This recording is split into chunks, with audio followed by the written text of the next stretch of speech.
La notte del 23 giugno è una notte magica, legata al solstizio d'estate, segno di rinascita e purificazione. Già dall'antichità diversi erano i riti che si preparavano per la notte di San Giovanni. Quello più amato dai ragazzi, forse perché c'era tanto divertimento, era Zuvugulone di Santo Giovanni. All'imbrunire, tutti, grandi e piccini, uscivano in piazza per preparare il fuoco. Ogni vicinato aveva il suo. I più arditi lo saltavano, tenendosi per mano, intrecciando tra di loro le dita del mignolo, così recitavano: O mare, saneddu e sposare, saneddu e allegria, fostè e sommare mia.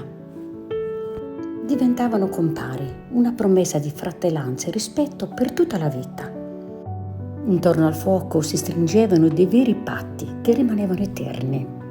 Arriva anche la bellezza legata a questa magica notte. In un cattino pieno d'acqua si immergono delle erbe aromatiche, salvia, rosmarino, alloro, eccetera, eccetera, ma anche petali di fiori. Si lascia tutta la notte sotto le stelle all'aperto affinché l'acqua profumata acquisti virtù soprannaturali e magiche, i cui segreti si tramandano nella storia del popolo sardo. Racconti di Sardegna, tra riti e antiche leggende.